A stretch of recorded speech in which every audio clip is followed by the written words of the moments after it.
Professional ethics, chartered accountant को 5 fundamental principles follow करने होते हैं। कौन कौन से? Integrity, objectivity, professional competence and due care, confidentiality और प्रोफेशनल बिहेवियर। इंटीग्रिटी का मतलब चार्टर्ड अकाउंटेंट और professional accountant should be straight forward and honest. Objectivity मतलब कोई भी कॉम्प्रोमाइज़ प्रोफेशनल जजमेंट में नहीं होना चाहिए with respect to because of biasness, conflict of interest या फिर due to influence of any other person. तीसरा, professional competence and due care. Professional competence का मतलब क्या है यहाँ पे कि आपको प्रोफेशनल अकाउंटेंट को मेंटेन करना पड़ेगा प्रोफेशनल नॉलेज और स्किल, कंप्लाई करिए टेक्निकल और प्रोफेशनल स्टैंडर्ड से। और ड्यू केयर का मतलब आप डिलीजेंटली काम करिए, नेग्लिजेंस शो मत करिए अपने प्रोफेशनल वर्क में। चौथा, कॉन्फिडेंशियलिटी मतलब जो भी इंगेजमेंट कैरी करते वक्त जब भी आपको कोई इन्फॉर्मेशन अक्वायर हुई है तो उसकी कॉन्फिडेंशियलिटी को मेंटेन करना आपकी जिम्मेदारी है। पांचवा, प्रोफेशनल बिहेवियर मतलब you should comply with all the relevant law and regulation and should not do any work which bring disrepute to the profession. ठीक है, तो 5 फंडामेंटल प्रिंसिपल्स हो गए, integrity, objectivity, professional competence and due care, confidentiality और professional behaviour. ठीक है, अब ये फंडामेंटल प्रिंसिपल्स का कंप्लाई करते वक्त अगर आपको समस्या आ रही है, कोई प्रॉब्लम आ रही है या फिर ऐसा हो रहा है कि एक फंडामेंटल प्रिंसिपल का कंप्लाई कर रहे हैं तो दूसरे का टूट रहा है, दूसरे का कर रहे हैं तो तीसरे का टूट रहा है या कर ही नहीं पा रहे, तो आपको क्या करना है ऐसे केस में? ऐसे केस में आपको कंसल्ट करना है किससे? सबसे पहले others with in the form मतलब आपकी फॉर्म में जो और लोग हैं उनसे आप डिस्कस करिए। उसके बाद जिस इंगेजमेंट में आप हैं वहाँ पे जो धूस चार्ज विद गवर्नेंस है उनसे बात करिए। तीसरा, आप इंस्टीट्यूट से कम्युनिकेट कर सकते हैं। चौथा, ज़रूरत पड़े तो आप लीगल काउंसिल से भी बात कर सकते हैं। एक बात का नोट है यहाँ पर, ये ध्यान रखिए कि ये जो कंसल्टेशन आप कर रहे हैं इससे आप फ्री नहीं हो जाते हैं अपनी उस रिस्पॉन्सिबिलिटी से कि आपको प्रोफेशनल जजमेंट एक्सरसाइज करके कॉन्फ्लिक्ट को रिजॉल्व कर लेना चाहिए, या फिर आप चाहें तो उस मैटर से डिसएसोसिएट भी हो सकते हैं। इसका मतलब क्या है कि आप कंसल्टेशन तो कीजिए, पर अगर वहाँ पर स्कोप था कि आप इंगेजमेंट छोड़ सकते थे या आप कॉन्फ्लिक्ट को दूर कर सकते थे तो आपको पहले वो करना चाहिए। ठीक है, फिर आता है अगर फंडामेंटल प्रिंसिपल्स को कंप्लाई करते वक्त आपको कोई थ्रेट आइडेंटिफाई होती है तो क्या करना है? अगर कोई थ्रेट मिलती है आपको तो चेक करना है कि थ्रेट एक्सेप्टेबल लेवल पे है या नहीं है। अगर थ्रेट एक्सेप्टेबल लेवल पर है तो कोई दिक्कत नहीं है। अगर थ्रेट एक्सेप्टेबल लेवल पर नहीं है तो क्या करें? एड्रेस करिए थ्रेट को। कैसे एड्रेस करें? सबसे पहले या तो आप एलिमिनेट कर दीजिए थ्रेट को पूरा, या फिर आप उसे रिड्यूस कर दीजिए, एक्सेप्टेबल लेवल पे ले आइए। एक्सेप्टेबल लेवल पर कैसे ला सकते हैं? उस सर्कमस्टांसेस को एलिमिनेट कर दीजिए जिसकी वजह से थ्रेट आ रही है। नेसेसरी सेफगार्ड्स आप अप्लाई कर सकते हैं, या फिर आप डिक्लाइन कर दीजिए उस प्रोफेशनल इंगेजमेंट को, या फिर एंड कर दीजिए उस प्रोफेशनल एक्टिविटी को। बराबर है, समझ में आ गया? चलो आगे बढ़ते हैं। कौन कौन से थ्रेट्स ऐसे हैं जो आपको आ सकते हैं फंडामेंटल प्रिंसिपल्स का कंप्लायंस करते वक्त? 5 थ्रेट हैं। सबसे पहला सेल्फ इंटरेस्ट, दूसरा सेल्फ रिव्यू, तीसरा एडवोकेसी, चौथा फैमिलियरिटी, पांचवा इंटिमिडेशन।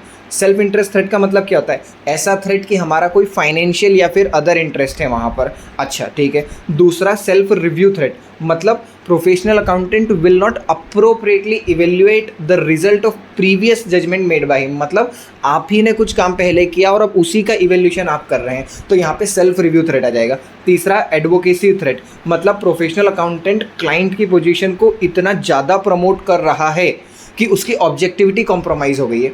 ओके। चौथा फैमिलियरिटी थ्रेट। फैमिलियरिटी थ्रेट कब आता है? जब आपका क्लाइंट के साथ एक लॉन्ग एसोसिएशन हो जाता है तो आ जाता है, आप क्लाइंट से बहुत ज़्यादा सिंपैथी रखने लग जाते हैं, इस वजह से फैमिलियरिटी थ्रेट आ सकता है। पांचवा इंटिमिडेशन थ्रेट मतलब आपको ऑब्जेक्टिवली काम करने से डेटर मतलब डराया जा रहा है, धमकाया जा रहा है, आप ऑब्जेक्टिवली काम कर नहीं पा रहे हैं, ये आ जाती है इंटिमिडेशन थ्रेट। ठीक है। अब अगर कुछ थ्रेट्स आ रही है तो उन्हें कैसे, उनके अगेंस्ट में हम क्या क्या सेफगार्ड्स लगा सकते हैं? जैसे कि अगर आपको मान लीजिए सेल्फ इंटरेस्ट थ्रेट है आपके सामने, तो आप क्या करिए, एडिशनल टाइम असाइन करिए और क्वालिफाइड पर्सनल लाके लगा लीजिए उस एंगेजमेंट में, इससे आपकी सेल्फ इंटरेस्ट थ्रेट खत्म हो सकती है। ठीक है। आप एक अप्रोप्रिएट रिव्यूअर को ढूंढ के ले आइए जो आपकी टीम का मेंबर नहीं था, तो इससे आपका सेल्फ रिव्यू थ्रेट जो है वो एड्रेस हो जाएगा। ठीक है। आप डिफरेंट पार्टनर्स और डिफरेंट इंगेजमेंट टीम्स यूज़ कर लीजिए अपने ऑडिट क्लाइंट के लिए जब आप उसे नॉन अश्योरेंस सर्विस दे रहे हो। मतलब क्या? जब आप अपने ऑडिट क्लाइंट को नॉन अश्योरेंस सर्विस दे रहे हैं तो आप डिफरेंट टीम और डिफरेंट इंगेजमेंट टीम और डिफरेंट पार्टनर्स को यूज़ करिए, इससे आपकी सारी थ्रेट जो है वो एलिमिनेट हो जाएगी। ठीक है। आप जब काम कर रहे हैं तो अपने साथ में किसी एक ऑडिट फर्म को और ले आइए, उससे भी आपकी सारी थ्रेड्स एलिमिनेट हो जाएगी, ठीक है। जब आप कॉन्फिडेंशियल इन्फॉर्मेशन से डील कर रहे हैं तो किसी एक सेपरेट टीम को इन्वॉल्व कर लीजिए, इससे आपकी सेल्फ इंटरेस्ट थ्रेड दूर हो जाएगी। Okay, got it. चलो आगे बढ़ते हैं। फिर आता है no clear, non compliance with the law and regulation. इसका मतलब क्या है? इसका मतलब है कि कोई भी एक्ट ऑफ ओमिशन या फिर कमीशन इंटेंशनली किया हो या अनइंटेंशनली किया हो जो कॉन्ट्रेरी है to the prevailing law and condition, prevailing law and regulations, मतलब लॉ एंड रेगुलेशंस के जो लॉ एंड रेगुलेशंस बोलता है उसके अगेंस्ट में अगर कोई भी काम आपने किया है, इंटेंशनली किया हो या अनइंटेंशनली किया हो, उसे बोलते हैं non compliance with the law and regulation. अच्छा, किया किसने है? क्लाइंट ने किया है या फिर एम्प्लॉइंग ऑर्गेनाइजेशन ने किया। अगर आप चार्टर अकाउंटेंट इन प्रैक्टिस हो तो उस केस में एम्प्लॉय ऑर्गेनाइजेशन आएगा। तो मतलब नॉन कंप्लायंस किसने किया? या तो क्लाइंट ने किया, या फिर एम्प्लॉइंग ऑर्गेनाइजेशन ने किया है, या फिर धूस चार्ज विद गवर्नेंस ने किया है, धूस चार्ज विद गवर्नेंस ने किया है क्लाइंट के या फिर एम्प्लॉइंग ऑर्गेनाइजेशंस के, या फिर मैनेजमेंट ऑफ क्लाइंट या फिर मैनेजमेंट ऑफ एम्प्लॉइंग ऑर्गेनाइजेशंस ने, या फिर कोई भी एम्प्लॉय ऑफ क्लाइंट और एम्प्लॉय ऑफ एम्प्लॉइंग ऑर्गेनाइजेशन। अगर इन्होंने कुछ भी किया है ये ऐसा काम लॉ एंड रेगुलेशंस के अगेंस्ट में, तो उसे कहेंगे non compliance with law and regulations. Okay, तो non compliance with law and regulation आपको रिपोर्ट करना है क्या? आपके ऊपर इसकी एप्लीकेबिलिटी लगती है क्या? तो कैसे चेक करेंगे? अगर आप ऑडिट असाइनमेंट कर रहे हैं किसी का, तो ऑडिट असाइनमेंट के केस में वो आपके ऊपर तब अप्लीकेबल होगा जब जिस कंपनी का आप, जिस एंटिटी का आप ऑडिट कर रहे हैं वो इंडिया में लिस्टेड है और नेटवर्थ 250 करोड़ या फिर उससे ज़्यादा है। मतलब अगर आप ऑडिट कर रहे हैं तो आपको पहली चीज़ देखनी है लिस्टेड है क्या, तो हाँ है लिस्टेड। दूसरा, इंडिया में लिस्टेड है, हाँ इंडिया में लिस्टेड है। तीसरा, नेटवर्थ 250 करोड़ या उससे ज़्यादा है। अगर हाँ, तीनों चीज़ों का जवाब हाँ है तो फिर आपके ऊपर non compliance with law and regulations applicable हो जाएगा, ठीक है। आप मान लीजिए ऑडिट असाइनमेंट की बात नहीं कर रहे हैं, आप तो एम्प्लॉयमेंट में हैं, तो एम्प्लॉइंग ऑर्गेनाइजेशन में आप जब as a employ chartered accountant हैं तो आपके ऊपर non compliance with law and regulations applicable है क्या? तो ऐसे केस में एक्चुअली लिस्टेड कंपनी के एम्प्लॉयज़ के ऊपर एप्लीकेबल है, पर तब है जब आप सीनियर प्रोफेशनल अकाउंटेंट की मैनेजरियल पर्सन की पोजीशन में है उस एंटिटी में। तो मतलब ऐसे तो एप्लीकेबल नहीं है एज ए एम्प्लॉय। कब एप्लीकेबल है? पहला, जब लिस्टेड कंपनी के एम्प्लॉय हैं। दूसरा, एम्प्लॉय तो हैं पर की मैनेजरियल पर्सन में आते हैं आप, तब एप्लीकेबल है आपके ऊपर, ठीक है। एक यहाँ पे नोट है क्या, non compliance with law and regulations जो है वो एप्लीकेबल प्रोफेशनल अकाउंटेंट पे अगर है तो आपको उसका कंप्लायंस कब करना है? जब आप उसके बारे में अवेयर हुए हो नॉन कंप्लायंस, या फिर आपको नॉन कंप्लायंस कोई सा दिख गया हो। ये आपकी प्राइमरी रिस्पॉन्सिबिलिटी नहीं है कि आप नॉन कंप्लायंस ढूंढने के लिए बैठ गए, आप इन्वेस्टिगेशन नहीं कर रहे हैं, आप ऑडिट कर रहे हैं। तो ये आपकी जिम्मेदारी नहीं है कि आप लॉ एंड रेगुलेशंस का कंप्लायंस इंश्योर करें, इस बात का ध्यान रखिए। चलिए ठीक है, फिर आता है, मान लीजिए अब अपन वो केस डिस्कस कर रहे हैं, आप लिस्टेड कंपनी के एम्प्लॉय हैं और सीनियर प्रोफेशनल मैनेजमेंट में है, मतलब आपके ऊपर as a employ, as a chartered accountant in employ non compliance with law and regulations applicable है। अब मान लीजिए आपको आपकी कंपनी में non compliance with law and regulation मिल गया, तो अब आप क्या करेंगे? सबसे पहला, आप उस अंडरस्टैंडिंग ले ली, आप उस मैटर की एक अच्छे से अंडरस्टैंडिंग ले लीजिए कि नॉन कंप्लायंस है क्या। दूसरा, आप उस मैटर को अपने इमीडिएट सुपीरियर को बता दीजिए, ठीक है। तीसरा, फर्दर कोर्स ऑफ एक्शन ले लीजिए। कौन कौन से फर्दर कोर्स ऑफ एक्शन? जैसे हो सकता है कि आप आपके जो कंपनी है उसकी पेरेंट एंटिटी जो है उसके मैनेजमेंट को बता दीजिए अगर आपको लगता है तो, या फिर अप्रोप्रिएट अथॉरिटीज़ को डिस्क्लोज कर दीजिए, जिस अथॉरिटी का नॉन कंप्लायंस है उस अथॉरिटी को आप डिस्क्लोज कर दीजिए, या फिर ज़रूरत पड़े तो आप रिज़ाइन भी कर दीजिए। ये 3 एक्शंस आप ले सकते हैं, ठीक है। तो क्या क्या हुआ? सबसे पहला अंडरस्टैंडिंग ले ली, दूसरा इमीडिएट सुपीरियर को बता दिया, तीसरा फर्दर एक्शन ले लिया, चौथा आप लीगल काउंसिल से एक एडवाइस भी ले सकते हैं, पांचवा ज़रूरत पड़े तो अप्रोप्रिएट अथॉरिटी को डिस्क्लोज कर दीजिए। ये अप्रोप्रिएट अथॉरिटी को डिस्क्लोज करने वाला 2 जगह इंक्लूड है, फर्दर एक्शन में भी है और फिर लास्ट वाला पॉइंट सेपरेट में भी दिया हुआ है, ठीक है, बता देंगे। चलो अब बता दो non compliance with law and regulation और एसेट 250 क्या होता है? Consideration of law and regulation in respect of audit of financial statement. तो एसेट 250 और नो क्लार में क्या डिफरेंस है? तो अगर पहला डिफरेंस की बात करें एप्लीकेबिलिटी की, तो एसेट 250 जो है वो तो सिर्फ ऑडिट असाइनमेंट्स पे लगता है, पर नो क्लार जो है वो ऑडिट के अलावा भी, अगर आप सीनियर प्रोफेशनल एम्प्लॉयमेंट में हैं, सर्विस में हैं और प्रैक्टिस पे तो लगता ही है, सर्विस में भी अगर आप हैं तो भी आपके ऊपर लग जाता है, ठीक है।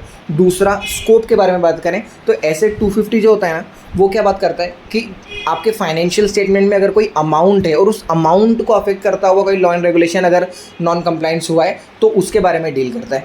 पर नो क्लार में ऐसा नहीं है। यहाँ पे तो फाइनेंशियल स्टेटमेंट को अफेक्ट कर रहा हो तो भी और फाइनेंशियल स्टेटमेंट को अफेक्ट नहीं कर रहा हो तो भी आपको नॉन कंप्लाइंस देखना है अगर मिल रहा है तो।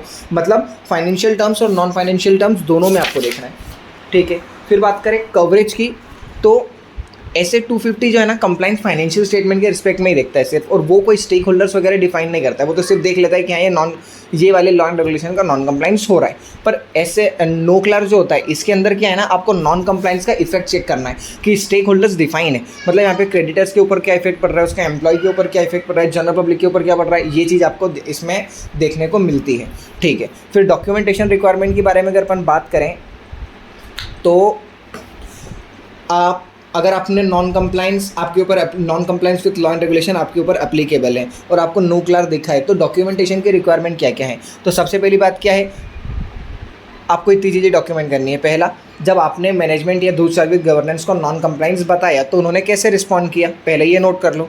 दूसरा, उन्होंने क्या कोर्स आपने क्या कोर्स ऑफ एक्शन लिया, उन्होंने क्या कोर्स ऑफ एक्शन लिया, आपने क्या जजमेंट्स लिए, उन्होंने क्या जजमेंट्स लिए, और डिसीजन जो लिए इनको लिख लो। तीसरा, आप कैसे सेटिस्फाई हो गए कि पब्लिक इंटरेस्ट की जो जिम्मेदारी आपके ऊपर है आपने उसे फुलफिल कर दिया, हाउ यू आर सेटिस्फाइड। इस चीज़ को भी आप नोट डाउन करके आपके पास रख लीजिए डॉक्यूमेंटेशन में।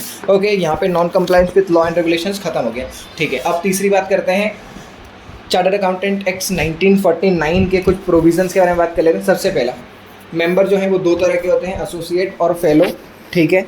अब बात करते हैं किस आदमियों का, किन लोगों का नाम सेक्शन 8 के अकॉर्डिंग रजिस्टर ऑफ मेंबर्स में नहीं लिख सकते, मतलब मेंबर्स डिसेबिलिटी। सबसे पहले क्या, जो 21 साल से कम का है। दूसरा, अनसाउंड माइंड है। तीसरा, अनडिस्चार्ज इंसॉल्वेंट है। चौथा, डिस्चार्ज इंसॉल्वेंट है पर कोर्ट से सर्टिफिकेट नहीं है। पांचवा, मोरल टर्पिट्यूड या फिर नॉन टेक्निकल नेचर का ऑफेंस की वजह से कन्विक्ट कर चुका है कोर्ट आपको, या फिर आपको मेंबरशिप से रिमूव कर दिया है बिकॉज ऑफ सब प्रोफेशनल और अदर मिसकंडक्ट, ठीक है। तो इतने लोगों का सेक्शन 8 के अकॉर्डिंग आपका नाम रजिस्टर ऑफ मेंबर्स में नहीं आ सकता, ठीक है। आपका नाम रिमूव कब कर सकते हैं मेंबर के लिस्ट में से, डेथ हो जाए, या फिर आपने खुद ने बोला कि रिमूव कर दीजिए, या फिर एनुअल मेंबरशिप आपने फीस पे नहीं करी, या फिर कोई जब सेक्शन 8 में अप्लाई किया था तो मिस रिप्रेजेंटेशन ऑफ फैक्ट कर दिया था आपने। अच्छा, ठीक है। नॉन पेमेंट ऑफ फीस अगर आपकी है तो भी हम आपका नाम रजिस्टर ऑफ मेंबर में से हटा देते हैं, ठीक है। अब मान लीजिए आपने फ़ीस भर दी तो आपका नाम वापस हम रजिस्टर में लिख देंगे। कब लिखेंगे, अगर आपने रेलेवेंट फाइनेंशियल ईयर एंड होने के पहले भर दी, 31 मार्च के पहले भर दी, तो जिस दिन नाम काटा था उसी के दिन से वापस से रिस्टोर कर देंगे। पर अगर आपने अगले फाइनेंशियल ईयर में भरी तो फिर अगले फाइनेंशियल से चालू होगा, और इसमें आपका इम्पैक्ट फेलो और एसोसिएट को जब काउंट करते हैं, फेलो कब होता है, जब कंटिन्यूस प्रैक्टिस ऑफ 5 ईयर होती है। पर अगर ये वाला गैप आ गया तो फिर आपको वो गैप देखने लग जाएगा, इसका ध्यान रखना है बस एक, ठीक है। अब आगे बात करते हैं, अगर आप मेंबर नहीं हैं फिर भी अपने आप को मेंबर बोल रहे हैं तो आपके ऊपर इंस्टीट्यूट पेनल्टी लगा सकता है। कितनी पेनल्टी लगाएगा, अगर पहली बार गलती करी है तो 1000 रुपये की पेनल्टी, वापस से करी तो 5000 की पेनल्टी, और शायद 6 महीने की सज़ा भी, या हो सकता है दोनों, ठीक है। फिर चार्टर्ड अकाउंटेंट इन प्रैक्टिस के बारे में बात करें तो इंस्टीट्यूट का सेक्शन 6 आता है, यहाँ पर सर्टिफिकेट ऑफ प्रैक्टिस ये बोलता है कोई भी मेंबर ऑफ द इंस्टीट्यूट जब तक उसके पास सर्टिफिकेट ऑफ प्रैक्टिस नहीं है वो प्रैक्टिस नहीं कर सकता है। अच्छा, ठीक है।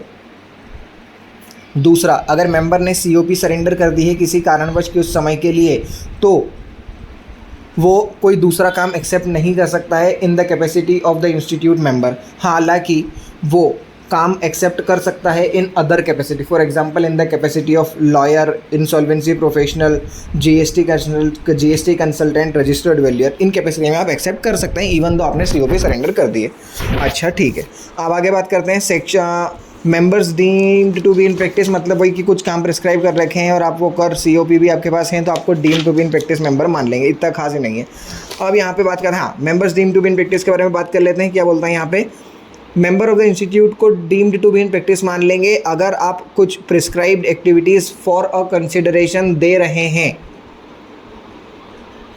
क्या बोल रहा है, एक बार फिर से समझ लो, members deemed to be in practice मतलब क्या, a member of the institute shall be deemed to be in the practice when individually और in partnership with another chartered accountant in practice for a consideration engages in a prescribed activities. मतलब आप कोई institute का member पैसों के लिए ऐसी services दे रहा है जो इंस्टीट्यूट ने प्रिस्क्राइब कर रखी है, तो हम आपको deemed to be in practice मान लेंगे। कौन सी सर्विस? अकाउंटिंग की सर्विस, ऑडिटिंग की सर्विस, कोई अकाउंटिंग प्रैक्टिस में असिस्टेंट की सर्विस, या फिर मैनेजमेंट कंसल्टेंसी की सर्विसेज जो इंस्टीट्यूट ने प्रिस्क्राइब कर रखी है। ठीक है, तो अगर आपने ये प्रैक्टिस अगर आप ये सर्विस दे रहे हैं और आप मेंबर हैं इंस्टीट्यूट के, तो आपको deemed to be in practice मान लेंगे। और जैसे ही deemed to be in practice मानते हैं तो ध्यान रखना यहाँ का कोड ऑफ एथिक्स आपके ऊपर वो अप्लीकेबल हो जाएगा प्रैक्टिस वाला भी। ओके ठीक है। जो मैनेजमेंट कंसल्टेंसी की लिस्ट इंस्टीट्यूट ने इशू करी है उसके अंदर बहुत सारी सर्विस दी है, इंक्लूडिंग मतलब आप मेंबर इन प्रैक्टिस कौन कौन सी सर्विस दे सकता है एक तरीके से, तो कौन कौन सी दे सकता है? पर्सनल रिक्रूटमेंट एंड सिलेक्शन की सर्विस आपको देने में कोई चिंता वाली बात नहीं है। Acting as an adviser for issue of shares, मतलब प्रोस्पेक्टस के टाइम पे आप मदद कर सकते हैं, कोई दिक्कत नहीं है। रजिस्टर्ड वैल्यूअर बन सकते हैं, कोई दिक्कत नहीं है। इंसॉल्वेंसी प्रोफेशनल बन सकते हैं, कोई दिक्कत नहीं। ध्यान रखिए यहाँ पे इंपॉर्टेंट बात आ जाती है, 3 ऐसी सर्विसेज हैं जो इंस्टीट्यूट ने एक्सप्लिसिटली मना कर रखा है, मतलब ये तो आप दे ही नहीं सकते। कौन कौन सी नहीं दे सकते? ब्रोकिंग की सर्विस नहीं दे सकते, अंडर राइटिंग की सर्विस नहीं दे सकते, पोर्टफोलियो मैनेजमेंट की सर्विस नहीं दे सकते। ये 3 सर्विसेज देना मना है। कौन कौन सी? ब्रोकिंग, अंडर राइटिंग और पोर्टफोलियो मैनेजमेंट। ठीक है, ओके। फिर आता है using the designation other than chartered accountant, मतलब मेंबर इन प्रैक्टिस को चार्टर्ड अकाउंटेंट की डेजिग्नेशन ही यूज़ करनी है। अदर मेंबर जो है मतलब जो प्रैक्टिस में है वो चाहे तो जिससे ये यूज़ करे या ना करे, कोई फ़र्क नहीं पड़ता है। ठीक है, सीए की डेजिग्नेशन के साथ कोई और डेजिग्नेशन अलाउड नहीं है। ठीक है, गॉट इट। फिर आता है 2 डेजिग्नेशन इंस्टीट्यूट ने अलाउ कर रखी है, मतलब आप चार्टर्ड अकाउंटेंट के साथ यूज़ कर सकते हैं या फिर चार्टर्ड अकाउंटेंट इन प्रैक्टिस, ये 2 डेजिग्नेशन यूज़ कर सकता है। कौन कौन सी? रेजोल्यूशन प्रोफेशनल, इंसॉल्वेंसी रेजोल्यूशनल प्रोफेशन, और दूसरा रजिस्टर्ड वैल्यूअर। ये 2 सर्विसेज ऐसी है जो आप यूज़ कर सकते हैं। ठीक है, आप कंपनी सेक्रेटरी, कॉस्ट अकाउंटेंट अगर है तो ये सर्विसेज यूज़ नहीं, मतलब इनका डेजिग्नेशन आप चार्टर्ड अकाउंटेंट डेजिग्नेशन के साथ यूज़ नहीं कर सकते। ठीक है, अब आता है ब्रांच ऑफिस की रिक्वायरमेंट, है ना। अब ये प्रोविज़न खत्म, अब थोड़े से अच्छे प्रोविज़न आएंगे। सुनो, ब्रांच ऑफिस के प्रोविज़न। ब्रांच मतलब क्या? जहाँ पे आपने name board of the form लगा रखा है और उस जगह को आपने इंस्टीट्यूट को बता रखा है कि हमारा ऑफिस है, तो हम उसे ऑफिस मान लेंगे। ठीक है, एक इंपॉर्टेंट पॉइंट यहाँ पर देखो क्या बोल रहा है, फॉर्म का नेम बोर्ड जो है वो आप आपके रेसिडेंस पर नहीं लगा सकते, अगर लगाया तो इसको मिसकंडक्ट मानते हैं। ठीक है, हालांकि आप नेम प्लेट लगा सकते हैं इंडिविजुअल मेंबर की, मतलब CA निखिल शर्मा, ये आप आपके घर पे लिख सकते हैं, पर CA Nikhil Sharma and company form का नाम ये आप आपके साथ नहीं लिख सकते रेसिडेंस पर। ठीक है, चलो वापस आते हैं ब्रांच ऑफिस के क्लॉज पे। तो यहाँ पे क्या बोलता है कि मेंबर जो है वो जितने चाहे n number of branch open कर सकता है, प्रोवाइडेड आप हर जगह पे हर ऑफिस में एक सेपरेट इंचार्ज की जो रिक्वायरमेंट है उसे फुलफिल कर लीजिए। आपको जितने ऑफिस खोलने हैं इंडिया में आप उतने ऑफिस खोल लीजिए, बस सेपरेट इंचार्ज का जो प्रोविज़न है वो आपको कंप्लाई करना पड़ेगा। ठीक है, तो सेपरेट इंचार्ज किसको बनाना है? सेपरेट इंचार्ज आपको बनाना है इंस्टीट्यूट के मेंबर को। उसके पास COP हो या नहीं हो उससे कोई दिक्कत नहीं है, मतलब हमें COP नहीं चाहिए, पर एक इंस्टीट्यूट के मेंबर को आपको इंचार्ज बनाना पड़ेगा आपके ऑफिस का। वो या तो आपका पार्टनर हो सकता है, एम्प्लॉय हो सकता है, दोनों में से कुछ भी रख लो आप, पर आपको एक इंस्टीट्यूट के मेंबर को सेपरेट इंचार्ज बना के रखना पड़ेगा अपने नए ऑफिस पे। ठीक है, तो ये वाला प्रोविज़न एप्लीकेबल है जनरली आप ब्रांच खोलते हैं तो। हालांकि ये वाले प्रोविज़न के लिए 2 एक्सेप्शन दिए हुए हैं, मतलब आप इन 2 एक्सेप्शंस के अंतर्गत आप ब्रांच खोलते हैं तो भी आपको सेपरेट इंचार्ज रखने की ज़रूरत नहीं है, या फिर सेपरेट इंचार्ज रखते भी हैं तो वो इंस्टीट्यूट का मेंबर होना ज़रूरी नहीं है। अच्छा, कौन कौन से एक्सेप्शन है? सबसे पहला एक्सेप्शन है कि second office in the same city. अगर सेम सिटी में आपका कोई सेकेंड ऑफिस है या फिर सेम प्रीमाइस में आपका कोई सेकेंड ऑफिस है, तो उस केस में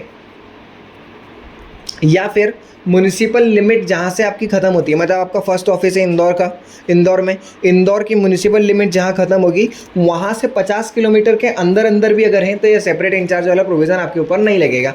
इन 3 केसेस में कौन कौन से 3? सेम प्रीमाइस, सेम सिटी, या फिर with in 50 kilometre of the municipal limit अगर आप करते हैं तो आपके ऊपर ये सेकेंड ऑफिस वाला प्रोविज़न अप्लीकेबल नहीं है।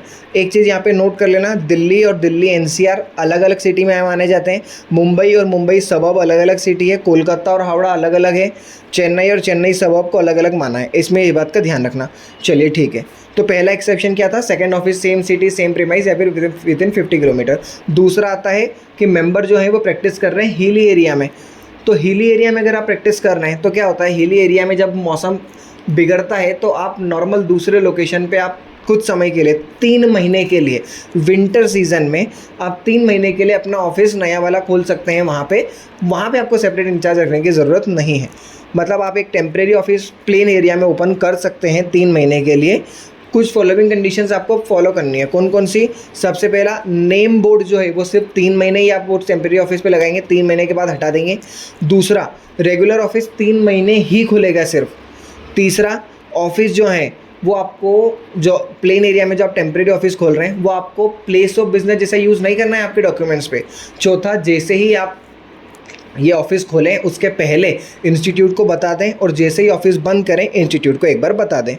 ठीक है, यहाँ पे डिस्टेंस की कोई दिक्कत नहीं है। जो हिली एरिया वाला है ना, हिली एरिया में आप 100 किलोमीटर दूर भी करें तो भी कोई दिक्कत नहीं है। मतलब 3 महीने के लिए खोलिए, जो कंडीशंस है ये कंप्लाई करिए, डिस्टेंस की कोई दिक्कत नहीं है यहाँ पे। ठीक है, एक रेगुलेशन 189 है इंस्टीट्यूट की, वो क्या बोलती है कि आप ब्रांच अगर ओपन कर रहे हैं तो इंस्टीट्यूट को विद इन 1 मंथ आपको बताना है। और ये सेपरेट इंचार्ज का प्रोविज़न लगे ना लगे, हिली एरिया में हो ना हो, कहीं भी हो, मतलब आप अगर कोई सेकंड ब्रांच ऑफिस खोल रहे हैं आपका तो इंस्टीट्यूट को 1 मंथ के अंदर अंदर बताना है। अगर नहीं बताया तो इसको मिसकंडक्ट मानते हैं। Okay, got it.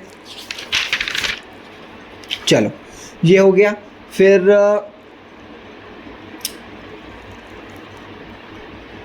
Disciplinary procedures आती है कि अगर किसी ने आपके ऊपर कोई कंप्लेन कर दी है तो उस केस में क्या होगा। ठीक है, तो डिसिप्लिनरी प्रोविजंस अपन पढ़ लेते हैं, पेज 19.18। एक मिनट। ठीक है, डिसिप्लिनरी प्रोसीजर्स के बारे में क्या है, देखो, जिसको भी आपके खिलाफ कंप्लेन करनी है वो जो कंप्लेन है वो डिसिप्लिनरी डायरेक्टरेट के पास जाएगी। अब डिसिप्लिनरी डायरेक्टर डिसाइड करेगा कि जो कंप्लेन है आपके अगेंस्ट में वो फर्स्ट शेड्यूल का ऑफेंस है या सेकंड शेड्यूल का है या दोनों का है। अगर वो फर्स्ट शेड्यूल का ऑफेंस है तो बोर्ड ऑफ डिसिप्लिन का पास मैटर ट्रांसफ़र हो जाएगा, फिर वो इसकी हेयरिंग वेयरिंग करेगा। और अगर गिल्टी आप पाए गए फर्स्ट शेड्यूल के ऑफेंस में तो आपको क्या करेंगे, रिप्रिमांड करेंगे, मतलब चिल्ला विल्ला के छोड़ देंगे। दूसरा, हो सकता है आपका नाम रिमूव कर दे 3 महीने के लिए। और तीसरा, आपके ऊपर 1 लाख रुपए की पेनल्टी लगा दें। ये 3 सज़ा आपको दे सकते हैं। पर अगर मान लीजिए आपका ऑफेंस सेकंड शेड्यूल का है या फिर फर्स्ट और सेकंड शेड्यूल दोनों का है तो फिर आपका केस जो है वो डिसिप्लिनरी कमेटी के पास जाता है। और डिसिप्लिनरी कमेटी के पास जाता है और अगर आप वहाँ पे गिल्टी फाउंड हुए तो आपको रिप्रिमांड करेंगे। दूसरा, हो सकता है आपका नाम परमानेंटली रिमूव कर दें मेंबर के लिस्ट में से। तीसरा, आपके ऊपर 5 लाख रुपए तक की पेनल्टी लगा सकते हैं। ठीक है, तो क्या ध्यान रखना है अपने को, फर्स्ट शेड्यूल का ऑफेंस हुआ तो बोर्ड ऑफ डिसिप्लिन, मतलब कम सज़ा मिलती है बोर्ड ऑफ डिसिप्लिन में। सेकंड शेड्यूल का ऑफेंस हुआ तो डिसिप्लिनरी कमेटी के पास जाता है। अगर आपको बोर्ड ऑफ डिसिप्लिन या फिर डिसिप्लिनरी कमेटी के जो डिसीजन है उससे आप खुश नहीं है, मतलब चार्टर्ड अकाउंटेंट प्रैक्टिस जिसके खिलाफ कंप्लेन हुई थी, अगर वो खुश नहीं है तो एक अपीलेट अथॉरिटी में आप जा सकते हैं। 90 दिन के अंदर अंदर आपके पास अधिकार है, आप वहाँ जा सकते हैं। चलिए, अब अपन चालू करते हैं द मेन प्रोविजन। सबसे पहले जो मेन खास बात है वहाँ पे सबसे पहले आता है चार्टर्ड अकाउंटेंट एक्ट 1949 के अंदर प्रोफेशनल मिसकंडक्ट के 2 शेड्यूल्स दिए हैं, पहला शेड्यूल, दूसरा शेड्यूल। तो अपन पहला शेड्यूल पढ़ रहे हैं। पहला शेड्यूल किसके ऊपर है, प्रोफेशनल अकाउंटेंट इन प्रैक्टिस के ऊपर लगता है। ठीक है, सबसे पहला क्या है, restriction on allowing use of name of to others, मतलब आप अपना नाम किसी और को यूज़ करने के लिए नहीं दे सकते अनलेस दूसरा पर्सन भी प्रैक्टिसिंग चार्टर्ड अकाउंटेंट है और आपका मेंबर आपका एम्प्लॉय या फिर पार्टनर है। ठीक है, तो पहला क्लॉज क्या है, आप प्रोफेशनल मिसकंडक्ट के गिल्टी मान लेंगे अगर आप अपना नाम यूज़ करने के लिए दे रहे हैं किसी और को, अनलेस वो जो दूसरा आदमी है वो भी प्रैक्टिसिंग चार्टर्ड अकाउंटेंट है और या तो आपका एम्प्लॉय है या फिर पार्टनर है। Got it. दूसरा क्लॉज आता है, क्या बोलते हैं कि sharing of profit with others. Chartered accountant practice को गिल्टी ऑफ प्रोफेशनल मिसकंडक्ट मान लेंगे अगर आप आपके प्रॉफिट का पार्ट किसी और को दे रहे हैं as a share commission fees, it's not allowed, ठीक है। हालांकि कुछ लोगों को अलाउ कर दिया है। कितने लोगों को दे सकते हैं? मेंबर, दूसरा मेंबर को दे सकते हैं, वो प्रैक्टिस में हो या नहीं हो कोई फ़र्क नहीं पड़ता, दे सकते हैं। किसी अपने पार्टनर को दे सकते हैं, अपने फर्म के रिटायर्ड पार्टनर को दे सकते हैं, legal representative of disease partner को दे सकते हैं अगर पार्टनरशिप डीड में लिखा हुआ है तो। कुछ प्रोफेशनल बॉडीज़ के मेंबर को दे सकते हैं। कौन कौन के प्रोफेशनल बॉडीज़? ICSI मतलब कंपनी सेक्रेटरी की, जो कंपनी सेक्रेटरी के मेंबर्स को दे सकते हैं। इंडियन इंस्टीट्यूट ऑफ आर्चरी को दे सकते हैं, एक्चुरी को दे सकते हैं, बार काउंसिल को दे सकते हैं, कॉस्ट अकाउंटेंट को दे सकते हैं, ठीक है। MBA को भी दे सकते हैं। किस किस को दे सकते हैं? कॉस्ट अकाउंटेंट को दे सकते हैं, कंपनी सेक्रेटरी को दे सकते हैं, BTech वाले को दे सकते हैं, BE वाले को दे सकते हैं, बैचलर इन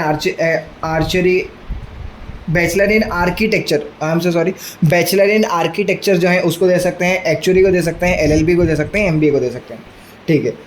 एक सेल ऑफ गुडविल वाला क्वेश्चन काफ़ी घूमता है, उसके बारे में क्या है, काउंसिल ने आप अलाउ कर रखा है कि डिसीज्ड पार्टनर का जो लीगल रिप्रेजेंटेटिव है वो गुडविल सेल कर सकता है, मतलब प्रोप्राइटरशिप फॉर्म जो है उसे सेल किया जा सकता है, ठीक है। तो अब अगर सेल कर रहे हैं तो उसके कुछ कंडीशंस रखती है। पहली क्या, अगर जो लीगल रिप्रेजेंटेटिव है उनके बीच में कोई भी डिस्प्यूट नहीं है तो आपको ICAI से परमिशन लेनी है और 1 साल के अंदर अंदर ये ट्रांजेक्शन कंप्लीट करना है। 1 साल तक ICAI उस प्रोप्राइटरशिप फॉर्म के नेम को अबेयंस में रख लेगा, मतलब रिजर्व कर देगा। आप चाहें तो उसको 1 साल में बेच सकते हैं। दूसरा, अगर कोई डिस्प्यूट चल रहा है लीगल रिप्रेजेंटेटिव के केस में, तो जैसे ही पार्टनर डिसीज हो रहा है, मर रहा है, वो फर्म का जो चार्टर्ड अकाउंटेंट है, तो आप पहले तो इंस्टीट्यूट को नोटिफाई कर दीजिए कि हमारे बीच में ये डिस्प्यूट चल रहा है। उसके बाद जैसे ही आपका डिस्प्यूट रिजॉल्व हो जाए उस दिन से 1 साल के अंदर अंदर आपको ट्रांजेक्शन पूरा का पूरा कंप्लीट करना है, ठीक है। अगर आप गुडविल बेच रहे हैं तो यहाँ पे एक इंस्टीट्यूट का प्रोविज़न है। सबसे पहला तो क्या कि जो कंसिडरेशन है, कितने में बेच रहे हैं गुडविल, ये लमसम होनी चाहिए पहली बात, ठीक है, लमसम होनी चाहिए। डिसाइड लमसम में होगा, पेमेंट आप इंस्टॉलमेंट में कर सकते हैं, कोई दिक्कत नहीं है, डिसाइड लमसम में हो जाएगा। कंसिडरेशन जो है it can not be in the percentage of future realisation, आपके भविष्य में जितनी सेल आएगी उसका 2% देंगे, ऐसा नहीं हो सकता। तीसरा, अगर ये तो बात अपने प्रोप्राइटरशिप फॉर्म की करी, सेम क्लॉजेस अप्लीकेबल है अगर कोई फॉर्म भी बेच रही है, पार्टनरशिप फॉर्म है तो भी यही बात लगेगी, ठीक है। तीसरा आता है restriction on receiving the others profit. दूसरा क्लॉज क्या था, किसी और को प्रॉफिट बांट नहीं सकते। तीसरा क्लॉज, किसी और से प्रॉफिट ले नहीं सकते। सेम जितनों को दे सकते थे उतनों को ही ले सकते हैं, मतलब cost accountant, company secretary, actuary, architecture, BA, BLLB, MBA, इन सभी लोगों से पैसे इनकी फीस में से ले भी सकते हैं, कोई दिक्कत नहीं है। दूसरे मेंबर से भी ले सकते हैं ना, मेंबर बोलना भूल गए, अपने किसी दूसरे चार्टर्ड अकाउंटेंट से भी लेना अलाउड है, ठीक है। फिर क्लॉज 4 आता है restriction on partnership with others, मतलब प्रोफेशनल मिसकंडक्ट मान लिया जाएगा चार्टर्ड अकाउंटेंट प्रैक्टिस के लिए अगर वो किसी और से पार्टनरशिप करता है other than another member in practice, मतलब आप किसी दूसरे मेंबर के साथ तो प्रैक्टिस कर ही सकते हो और ये अपने भाई बंधुओं के साथ भी कर सकते हैं। कौन कौन? Cost accountant, company secretary, BE, BTech, LLB, MBA, actuary, architecture, इन सभी लोगों के साथ पार्टनरशिप कर सकते हो, कोई दिक्कत नहीं है। इनके अलावा किसी और से करी तो फिर हम मान लेंगे क्या, misconduct. Clause number 5, restriction on securing professional work through the services of other, मतलब मेंबर इन प्रैक्टिस को deem to be guilty of professional misconduct मान लेंगे अगर वो प्रोफेशनल वर्क सिक्योर कर रहा है किस through, services of other person other than his partner और एम्प्लॉय, या फिर the means which are not open for chartered accountant. मतलब क्या, आप अगर आपका काम सिक्योर कर रहे हैं, मतलब अपना काम ले रहे हैं किसी और की सर्विसेज के थ्रू, मतलब कोई आपके पार्टनर या फिर आपके एम्प्लॉय के अलावा किसी और से आप अगर काम ले रहे हैं तो हम आपको मिसकंडक्ट मान लेंगे आपका। और ऐसे मीन्स से आप काम ले रहे हैं जो एक चार्टर्ड अकाउंटेंट के लिए ओपन नहीं है तो हम मान लेंगे कि आपका प्रोफेशनल मिसकंडक्ट है, ठीक है। क्या है यहाँ पे, member in practice shall be deem to be guilty of professional misconduct if he secures professional work. Clause number 5, secure professional work. अब आता है क्लॉज नंबर 6। क्लॉज नंबर 6 क्या है, सॉलिसिटेशन ऑफ क्लाइंट या फिर प्रोफेशनल वर्क। मतलब आप अगर काम सॉलिसिट कर रहे हैं अपना, या प्रोफेशनल वर्क या फिर क्लाइंट को सॉलिसिट कर रहे हैं, तो भी हम आपको प्रोफेशनल मिसकंडक्ट मान लेंगे। सॉलिसिटेशन कैसे कर रहे हैं? सॉलिसिटेशन हो सकता है आप किसी सर्क्यूलर के थ्रू कर रहे हो, इंटरव्यू के थ्रू कर रहे हो, कोई एडवर्टाइजमेंट कर रहे हो, कोई पर्सनल कम्युनिकेशन के थ्रू कर रहे हो, तो ये क्या, ये सॉलिसिटेशन ऑफ क्लाइंट या फिर प्रोफेशनल वर्क इस तरीके से कर रहे हो तो प्रोफेशनल मिसकंडक्ट मान लेंगे। हाँ, हालांकि टेंडर्स में रिस्पॉन्ड करना कोई दिक्कत वाली बात नहीं है। टेंडर्स में आप टेंडर्स में रिस्पॉन्ड कर सकते हैं। टेंडर्स अगर एक्सक्लूसिव एरिया के लिए है, एक्सक्लूसिव एरिया मतलब सिर्फ चार्टर्ड अकाउंटेंट ही उस टेंडर के लिए अप्लाई कर सकते हैं, तो आपको तभी अप्लाई करना है जब वहाँ पे एक मिनिमम फीस प्रिस्क्राइब हो। पर अगर नॉट एक्सक्लूसिव एरिया के में इसमें तो कोई दिक्कत नहीं, आप बिल्कुल बिना कोई चिंता के अप्लाई करिए, मिनिमम फीस हो या नहीं हो कोई दिक्कत नहीं। टेंडर के रिस्पेक्ट में अर्नेस्ट मनी डिपॉजिट EMD जमा करने में भी कोई परेशानी नहीं है। इसी में एक दूसरा एक्सेप्शन ये भी है कि किसी और चार्टर्ड अकाउंटेंट इन प्रैक्टिस से काम मांगने में कोई समस्या नहीं है, आप इससे मांग सकते हो, उसमें प्रोफेशनल मिसकंडक्ट नहीं है। तो क्लॉज 6 क्या हो गया? क्लाइंट को या फिर प्रोफेशनल वर्क को सॉलिसिट करना, ठीक है। Clause number 7 restriction on advertisement, मतलब चार्टर्ड अकाउंटेंट इन प्रैक्टिस को deem to be guilty in professional misconduct मान लेंगे अगर आप अपने प्रोफेशनल वर्क को या फिर अपने प्रोफेशनल अटेनमेंट को या फिर सर्विसेज को एडवर्टाइज कर रहे हैं। अगर एडवर्टाइज किया तो क्लॉज 7 में गिल्टी मान लेंगे। साथ ही साथ क्लॉज 7 में दूसरा पॉइंट क्या है कि अगर आप चार्टर्ड अकाउंटेंट के अलावा कोई और डेजिग्नेशन यूज़ कर रहे हैं तो भी प्रोफेशनल मिसकंडक्ट है। Clause 7 covers 2 thing, advertisement and second using designation other than chartered accountant act, ठीक है। फिर आता है clause number 8 prior communication with predecessor auditor, मतलब क्या, चार्टर्ड अकाउंटेंट प्रैक्टिस को प्रोफेशनल मिसकंडक्ट का गिल्टी मान लेंगे अगर आपने कोई भी मतलब अगर आपने ऑडिटर की पोजीशन एक्सेप्ट करने से पहले, जो पहले कोई दूसरा चार्टर्ड अकाउंटेंट होल्ड करता था उस पोजीशन को एक्सेप्ट करने से पहले आपने उस पुराने चार्टर्ड अकाउंटेंट से रिटर्न कम्युनिकेशन नहीं किया है। अगर नहीं किया है तो प्रोफेशनल मिसकंडक्ट मान लेंगे और ये राइटिंग में होना चाहिए, ठीक है। दूसरा बात, ये जो प्रायर कम्युनिकेशन की बात है ये पैरेलल ऑडिट के केस में अप्लीकेबल है। पैरेलल ऑडिट के केस में अप्लीकेबल नहीं है, रिप्लेसमेंट ऑडिट के केस में अप्लीकेबल है। मतलब पुराने ऑडिटर को हटाया और अब आपको रख रहे हैं तो अप्लीकेबल है, पर पुराना ऑडिटर है और साथ ही साथ आपको भी रख लिया उन्होंने तो फिर इस केस में अप्लीकेबल नहीं है। जैसे कि स्टैट्यूटरी ऑडिटर कोई कर रहा है, आपको इंटरनल ऑडिटर अपॉइंट कर लिया तो इस केस में दिक्कत नहीं है, ठीक है। तो ये हो गया, अपन ने पढ़ लिया रिप्लेसमेंट पोजीशन के केस में अप्लीकेबल है, पैरेलल के केस में अप्लीकेबल नहीं है। कम्युनिकेशन जो है वो राइटिंग में होना चाहिए। कम्युनिकेशन जो है वो काम एक्सेप्ट करने से पहले करना है, ऐसा नहीं कि काम एक्सेप्ट कर लिया और फिर बाद में उसके साथ कम्युनिकेशन कर रहे हैं, ये पहले होना चाहिए, ठीक है। और मोड ऑफ कम्युनिकेशन रिटर्न होना चाहिए। आप आप हाथ में उसको एक्नॉलेज कैसे दे रहे हैं, ये कम्युनिकेशन कैसे करना है, आप उसके हाथ में जाके चिट्ठी दे आइए या फिर रजिस्टर्ड पोस्ट से करिए जहाँ पे एक्नॉलेजमेंट ड्यू हो, या फिर जो रजिस्टर्ड ईमेल एड्रेस है इंस्टीट्यूट का, इंस्टीट्यूट में उसने जमा कर रखा है उसके साथ कर लीजिए, या फिर यूडीन के थ्रू भी आप कम्युनिकेट कर सकते हैं, ठीक है। ये हो गया, कौन सा था ये, क्लॉज नंबर 8। अब आता है क्लॉज नंबर 9। क्लॉज नंबर 9 क्या बोलता है कि आपको प्रोफेशनल मिसकंडक्ट का गिल्टी मान लिया जाएगा अगर आपने अपॉइंटमेंट ऑफ ऑडिटर एक्सेप्ट करने से पहले section number 139, section number 140, section number 141, section number 142 of companies act 2013 की कंप्लाइंस चेक नहीं करी। मतलब 139 से लेके 141 तक की जो कंप्लाइंस है उसको इंश्योर करिए एक्सेप्टेंस ऑफ ऑडिट के पहले। अगर नहीं किया तो मिसकंडक्ट मान लिया जाएगा यहाँ पर, ठीक है। क्लॉज नंबर 10 क्या बोलता है, professional accountant in practice shall be deemed to be guilty of professional misconduct अगर उसने फीस चार्ज कर रहा है on the basis of percentage, मतलब किसी चीज़ के परसेंटेज के बेसिस को आप परसेंटेज के बेसिस पे अपनी फीस चार्ज कर रहे हो, दैट इज़ नॉट अलाउड। अगर करा तो प्रोफेशनल मिसकंडक्ट मान लिया जाएगा। ऑल दो कुछ रिस्ट्रिक्शंस दे के रखे हुए हैं, क्या क्या एक्सेप्शंस दे के रखे हुए हैं, मतलब ये जो एक्सेप्शंस हैं ये लोग परसेंटेज का आप चार्ज कर सकते हैं। कौन कौन, रिसीवर या फिर लिक्विडेटर कर सकता है, कोऑपरेटिव सोसाइटी का ऑडिटर जो है वो कर सकता है, डायरेक्ट टैक्स का जो वैल्यूअर है वो कर सकता है, मैनेजमेंट कंसल्टेंसी सर्विस अगर आप दे रहे हैं तो कर सकते हैं, डेट रिकवरी की सर्विस अगर दे रहे हैं तो कर सकते हैं, फंड रेजिंग सर्विस जो होती है उसमें कर सकते हैं, कॉस्ट ऑप्टिमाइजेशन अगर आप करवा रहे हैं तो आप कर सकते हैं, और अगर इंसॉल्वेंसी रिजोल्यूशनल प्रोफेशनल आप हैं तो भी आप कर सकते हैं। इसके अलावा अगर आप नॉन अश्योरेंस सर्विस दे रहे हैं किसी नॉन ऑडिट क्लाइंट को तो फिर आप परसेंटेज ऑफ फीस चार्ज कर सकते हैं, इट्स अलाउड। ठीक है, फिर आता है clause 11, professional accountant in practice को deemed to be guilty of professional misconduct मान लेंगे अगर आप किसी और काम में इंगेज हो रहे हैं साथ साथ में, मतलब चार्टर्ड अकाउंटेंट के प्रोफेशन के साथ साथ में कोई और प्रोफेशन में इंगेज हो रहे हैं तो आपका मिसकंडक्ट मान लिया जाएगा। हालांकि आप डायरेक्टर बन सकते हैं, सिंप्लिसिटर डायरेक्टर बन सकते हैं आप जिस कंपनी में आप ऑडिटर नहीं है उसमें। मैनेजिंग डायरेक्टर या फिर होल टाइम डायरेक्टर बनने से पहले आपको इंस्टीट्यूट की परमिशन लेनी पड़ती है। ठीक है, गॉट इट।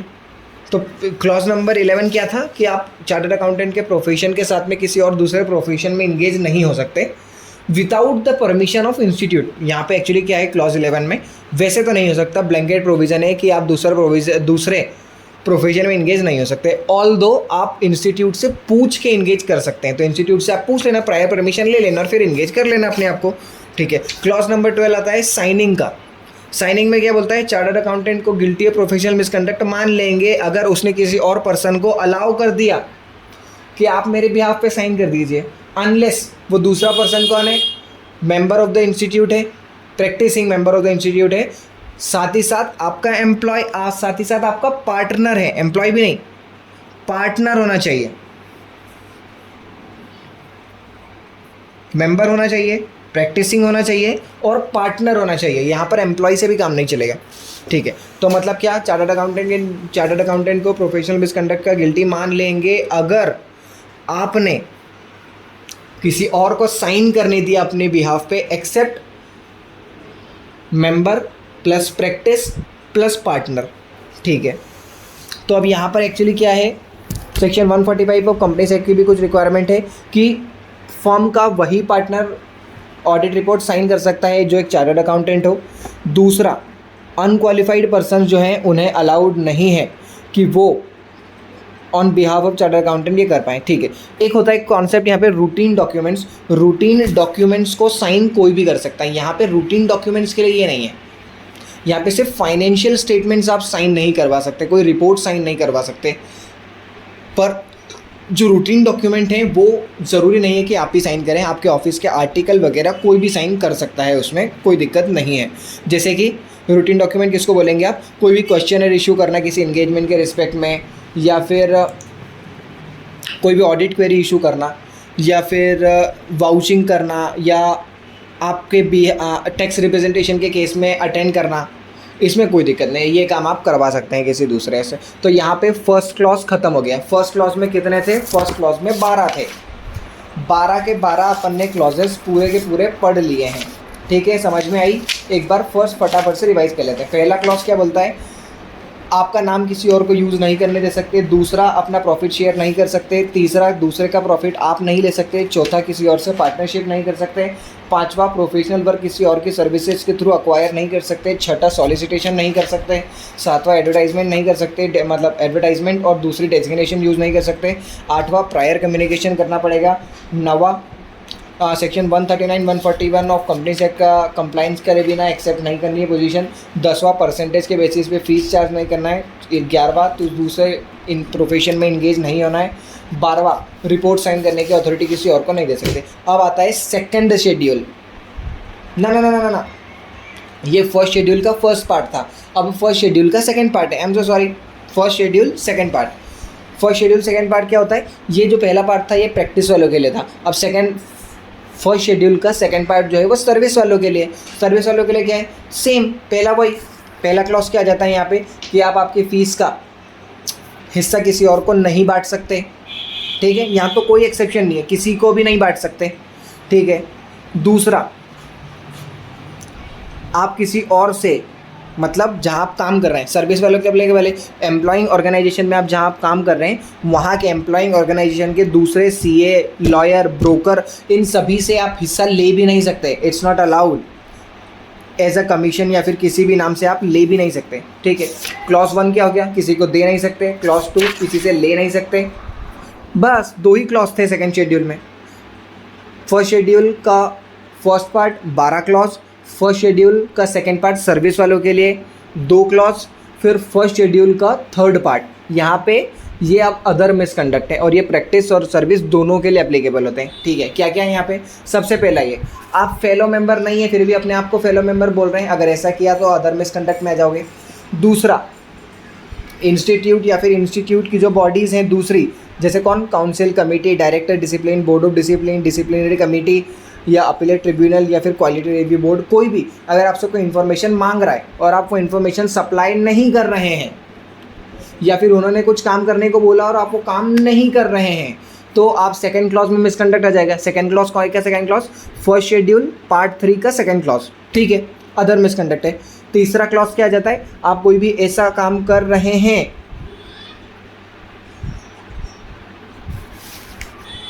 थर्ड क्लॉज क्या आ जाता है, थर्ड क्लॉज आ जाता है कि जब आप किसी और चार्टर्ड अकाउंटेंट से काम मांग रहे हैं या फिर कोई टेंडर में रिस्पॉन्ड कर रहे थे तो आपने गलत इन्फॉर्मेशन सप्लाई कर दी, तो क्लॉज 3 में अदर मिसकंडक्ट है दोनों, ठीक है, ठीक है। फिर आता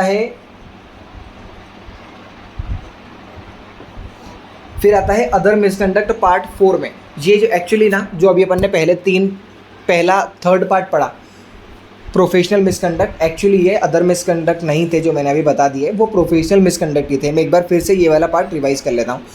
part 3 professional misconduct in practice और इन एम्प्लॉयमेंट दोनों के ऊपर अप्लीकेबल है। कौन कौन से, क्लॉज 1 आप फेलो मेंबर नहीं थे फिर भी अपने आप को फेलो मेंबर बोल रहे हैं। दूसरा, इंस्टीट्यूट ने आपसे कोई इन्फॉर्मेशन मांगी, आप वो इन्फॉर्मेशन सप्लाई नहीं कर रहे हैं।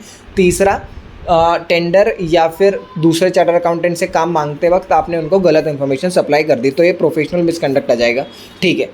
अब आता है अदर मिसकंडक्ट जो है फर्स्ट शेड्यूल का पार्ट 4। यहाँ पे 2 क्लॉज दे के रखे हैं। पहला क्लॉज क्या है कि आपको सिविल कोर्ट ने या किसी भी कोर्ट ने 6 महीने के लिए इम्प्रिजनमेंट की सज़ा सुना दी है, तो ये अदर मिसकंडक्ट है भैया, अदर मिसकंडक्ट आ जाएगा। ये दोनों के ऊपर एप्लीकेबल है, आप सर्विस में हो या एम्प्लॉयमेंट में हो, उससे कोई फर्क नहीं पड़ता है। अगर 6 महीने तक की सज़ा आपको सुनाई है, कन्विक्ट कर दिया है आपको, तो आप अदर मिसकंडक्ट के आ गए। दूसरा, आपने कोई ऐसा काम किया जिससे आप इंस्टीट्यूट के लिए डिसरिस्पेक्ट ले आए, मतलब ब्रिंग्स डिसरेप्यूट टू द प्रोफेशन, अपने प्रोफेशन के खिलाफ उंगली उठाई है किसी ने आपके काम की वजह से, तो भी अदर मिसकंडक्ट में आता है, ओके। तो यहाँ पे अपना पार्ट 4 खत्म हो गया। तो अब अपना फर्स्ट शेड्यूल पूरा खत्म हो गया। फर्स्ट शेड्यूल का पार्ट 1, पार्ट 2, पार्ट 3, पार्ट 4 सब खत्म। फर्स्ट शेड्यूल के पार्ट 1 में 12 थे, फर्स्ट शेड्यूल के पार्ट 2 में 2 थे, फर्स्ट शेड्यूल के पार्ट 3 में 3 क्लॉज थे, फर्स्ट शेड्यूल के पार्ट 4 में 2 क्लॉज थे। अब आते हैं अपन सेकेंड शेड्यूल में। सेकेंड शेड्यूल का पार्ट 1 ये भी है, मेंबर इन प्रैक्टिस के ऊपर एप्लीकेबल है। 10 क्लॉज यहाँ पे दिए हुए हैं। सबसे पहले अपन पढ़ लेते हैं कौन कौन से हैं, ठीक है। आपको जो भी कॉन्फिडेंशियलिटी के इंफॉर्मेशन आपके पास जो भी एक्वायर करी थी आपने ड्यूरिंग इंगेजमेंट, वो आप कॉन्फिडेंशियलिटी ब्रीच कर दी आपने। मतलब क्या, देखो अब एक बार पढ़ के बता देता हूँ पूरी line. A member of the institute in practice shall be deemed to be guilty of professional misconduct अगर आपने कोई भी इंफॉर्मेशन डिस्क्लोज कर दी है जो आपने प्रोफेशनल वर्क के दौरान अक्वायर करी थी without the consent of client, मतलब क्लाइंट से बिना पूछे, और तब जब ये आपकी लीगल रिक्वायरमेंट या लीगल ड्यूटी भी नहीं थी, फिर भी आपने अगर कॉन्फिडेंशियल इन्फॉर्मेशन को दे दिया, तो यहाँ पर आप क्लॉज 1 में गिल्टी हैं। क्लॉज 1 का ही का ये, क्लॉज 1 पार्ट 1 सेकेंड शेड्यूल का है, ध्यान रखिएगा, ओके। अब आता है क्लॉज नंबर 2, मतलब आपका member of practice, member of institute in practice shall be deemed to be guilty of professional misconduct अगर आपने कोई सी रिपोर्ट को सर्टिफाई कर दिया है without examination of it, without being examining it. मतलब क्या, सर्टिफाई और submit any report in his name without examination unless such examination has been made by his partner, his employ और another practising chartered accountant practice. मतलब क्या है, एक बार अच्छे से भाषा में समझ लो। आपने कोई सी भी रिपोर्ट को सर्टिफाई कर दिया है, कब? जब वो रिपोर्ट आपने खुद ने एग्जामिन नहीं करी है, या फिर आपके पार्टनर या फिर एम्प्लॉय ने नहीं करी है, या फिर किसी दूसरे प्रैक्टिसिंग चार्टर्ड अकाउंटेंट ने नहीं करी है, मतलब इन चारों ने नहीं की है, उस ये काम उन्होंने नहीं किया है और आपने ऐसे काम को सर्टिफाई कर दिया है, तो फिर ऐसे केस में आप मिसकंडक्ट में आ जाओगे। ठीक है। तीसरा क्लॉज क्या आ जाता है, आप अपना नाम या फिर अपनी फर्म का नाम यूज़ करने दे रहे हैं ऐसे कनेक्शन में जहाँ पे आप अर्निंग का एस्टिमेट कर रहे हैं और इससे ऐसा लगता है कि आप वाउचिंग कर रहे हैं एक्यूरेसी ऑफ फोरकास्ट की। आप अपना नाम परमिट कर रहे हैं किसी फ्यूचर को एस्टिमेट करने में, और इससे ऐसा लग रहा है कि आप वाउचिंग कर रहे हैं for the accuracy of forecast, तो ऐसे केस में मिसकंडक्ट आ जाएगा। तो इन दिस रिगार्ड एक्चुअली क्या होता है ना कि SAE 3400 आपके ऊपर अप्लीकेबल हो जाएगा। और जब आप ऐसा काम करें, मतलब फ्यूचर प्रपोज फाइनेंशियल इंस्ट्रूमेंट या फिर प्रोफॉर्मा फाइनेंशियल इंफॉर्मेशन अगर आप दे रहे हैं, तो ऐसे केस में आपको ये लाइन यहाँ पे अलग से लिखनी है कि हम वाउचिंग नहीं कर रहे हैं भैया फॉरकास्ट की। ठीक है। फिर आ गया क्लॉज नंबर 4। क्लॉज नंबर 1 का क्या हो गया, कॉन्फिडेंशियलिटी ब्रीच करी। क्लॉज नंबर 2 क्या हो गया, certification without examination. Clause number 3 vouching for the accuracy of forecast. Clause number 4 आप अपना ओपिनियन एक्सप्रेस कर रहे हैं एसी एंटिटी के रिस्पेक्ट में जहाँ पे आप या फिर आपका पार्टनर का सब्सटेंशियल इंटरेस्ट है। अगर ऐसी जगह पर आप ओपिनियन एक्सप्रेस करेंगे तो आप प्रोफेशनल मिसकंडक्ट के गिल्टी हैं। ठीक है। तो ऐसे केस में यहाँ पे नोट लिखा हुआ है, इंस्टीट्यूट की गाइडलाइन है, रिकमेंडेशन है कि आप अगर किसी कंपनी के डायरेक्टर से आपने रिज़ाइन कराए तो उस कंपनी में आप एज एन ऑडिटर मत जाइए 2 सालों के लिए। ठीक है। क्लॉज नंबर 4 भी हो गया। क्लॉज नंबर 5, क्लॉज नंबर 5 क्या बोल रहा है, आप कोई भी ऐसा material disclose chartered accountant in practice shall be deemed to be guilty of professional misconduct if he fails to disclose a material fact known to him which is not disclosed in financial statement but disclosure of which make the financial statement misleading। क्या है, हिंदी में समझो। अगर कोई material miss statement थी financial statement में disclose नहीं की हुई है ये, और आपने भी आपकी ऑडिट रिपोर्ट में डिस्क्लोज नहीं किया, तो क्लॉज 5 में आप गिल्टी हैं। और सेम इसी ही लाइन पे एक और क्लॉज है, क्लॉज नंबर 6 आगे वाला। इसमें क्या होता है, कोई गलती फाइनेंशियल स्टेटमेंट्स में दिख रही थी फिर भी आप उसको रिपोर्ट नहीं किया आपने, तो आप प्रोफेशनल मिसकंडक्ट आ जाएगा आपके ऊपर। एक बार 5 और 6 वापस समझते हैं। क्या बोलता है पहला, क्लॉज नंबर 5 क्या बोल रहा है, फाइनेंशियल स्टेटमेंट में कुछ चीज़ें डिस्क्लोज नहीं थी और वो चीज़ आपकी ऑडिट रिपोर्ट में भी डिस्क्लोज नहीं किया आपने, तो क्लॉज नंबर 5 का मिसकंडक्ट। और क्लॉज नंबर 6 क्या बोलता है कि कुछ चीज़ें कुछ material miss statement financial statement में दिख रहे थे पर आपने डिस्क्लोज नहीं किया, तो क्लॉज नंबर 6 में मिसकंडक्ट आ जाएगा। एक तरीके से क्लॉज नंबर 5 और 6 दोनों एक ही बात बोलते हैं, पर दे के रखा है अलग अलग, तो अलग अलग पढ़ना पड़ेगा। तो डिस्टिंक्शन कैसे आएगा, पहला फाइनेंशियल स्टेटमेंट में भी डिस्क्लोज नहीं था, आपने भी डिस्क्लोज नहीं किया, क्लॉज 5। फाइनेंशियल स्टेटमेंट में तो डिस्क्लोज था पर आपने रिपोर्ट नहीं किया, तो clause number 6। Okay. Clause number 7 क्या आता है, क्लॉज नंबर 7 ये है कि आप प्रोफेशनल मिसकंडक्ट की गिल्टी मान लिए जाएंगे अगर आपने ड्यू डिलिजेंस एक्सरसाइज नहीं किया या फिर आप ग्रॉसली नेग्लिजेंट थे अपना काम करने में। मतलब किसी भी इंगेजमेंट वगैरह में आप ड्यू डिलिजेंस एक्सरसाइज ही नहीं करते या फिर आप ग्रॉसली नेग्लिजेंट है, तो क्लॉज नंबर 7 के अंदर मिसकंडक्ट है ये। ओके। फिर आता है क्लॉज नंबर 8। क्लॉज नंबर 8 क्या बोलता है, you will be guilty of professional misconduct अगर आप सफिशिएंट इन्फॉर्मेशन ऑब्टेन नहीं करते हैं फॉर एक्सप्रेशन ऑफ ओपिनियन। मतलब आप ओपिनियन एक्सप्रेस कर रहे हैं पर सब बिना सफिशिएंट एविडेंस ऑब्टेन किए, तो क्लॉज नंबर 8 का गिल्टी आ जाएगा। या फिर आपके एक्सेप्शंस इतने सफिशिएंट हैं, मतलब एक्सेप्शंस इतने मटेरियल हैं, exceptions are sufficient material as to negate the expression of opinion. ठीक है। मेन क्लॉज नंबर 8 में आपको क्या ध्यान रखना है कि आप ओपिनियन एक्सप्रेस कर रहे हैं विदाउट ऑब्टेनिंग सफिशिएंट इन्फॉर्मेशन, बिना कोई इन्फॉर्मेशन के ही आप ओपिनियन एक्सप्रेस कर रहे हैं। ठीक है। फिर आता है क्लॉज नंबर 9। क्लॉज नंबर 9 क्या बोलता है, अगर आप कोई क्लॉज नंबर 9 क्या बोलता है कि अगर कोई जनरली एक्सेप्टेड ऑडिट प्रोसीजर से आप डिपार्ट कर रहे हैं तो वो आपको आपकी ऑडिट रिपोर्ट में लिखना है, मतलब आपको यूज़र्स को बताना है, पर अगर आपने ये नहीं बताया तो क्लॉज नंबर 9 का मिसकंडक्ट आ जाएगा। ठीक है, फिर आता है क्लॉज नंबर 10। क्लॉज नंबर 10 क्या बोलता है, आप क्लाइंट की मनी सेपरेट बैंक अकाउंट में नहीं रख पाए तो हम आपको प्रोफेशनल मिसकंडक्ट का गिल्टी मान लेंगे। ठीक है, या तो आप उसको सेपरेट बैंक अकाउंट में नहीं रख पाए, और दूसरा जो क्लाइंट ने जिस पर्पस के लिए आपको पैसे दिए थे आप उस पर्पस में यूज़ नहीं कर रहे हैं तो भी क्लॉज 10 का गिल्टी मान लिया जाएगा आपको। ठीक है, तो क्लॉज 10 भी खत्म हो गया। तो इस तरीके से सेकंड शेड्यूल का फर्स्ट पार्ट अपन ने खत्म कर लिया है।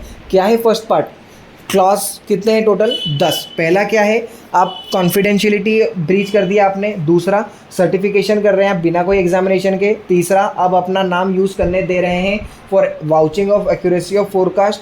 चौथा, आप ओपिनियन एक्सप्रेस कर रहे हैं ऐसी एंटिटी पे जहाँ पे आपका सब्सटेंशियल इंटरेस्ट है।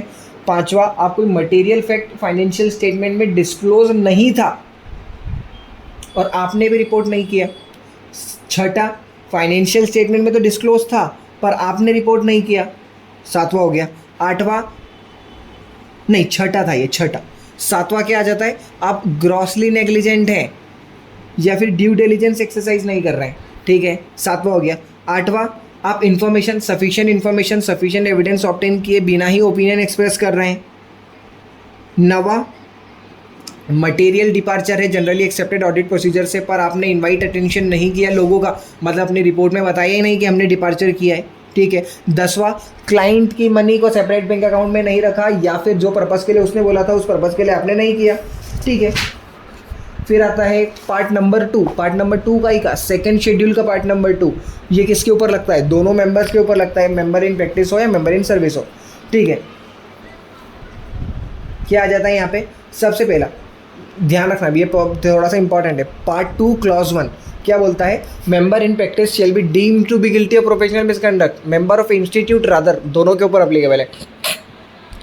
तो member of institute shall be deemed to be guilty of professional misconduct, अगर आप कोई सा प्रोविज़न कॉन्ट्रावीन कर देते हैं इस एक्ट का या फिर कोई भी रेगुलेशन का या फिर कोई सी भी गाइडलाइन का, मतलब क्या है इस क्लॉज का कि अगर आपने इस एक्ट के कोई से भी प्रोविज़न का कंप्लाइंस नहीं किया या फिर कोई से भी रेगुलेशन का कंप्लाइंस नहीं किया या फिर कोई से भी गाइडलाइन का कंप्लाइंस नहीं किया तो आपको गिल्टी मान लेंगे प्रोफेशनल मिसकंडक्ट। कहाँ पे, इस वाले क्लॉज के अंदर, clause 2 of part 2 of second schedule.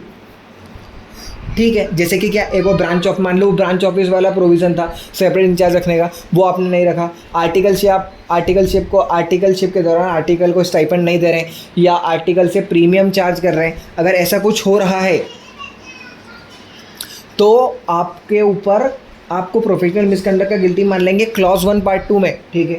फिर आता है क्लॉज 2। क्लॉज 2 क्या बोलता है, बिंग, ये एम्प्लॉय के लिए है कि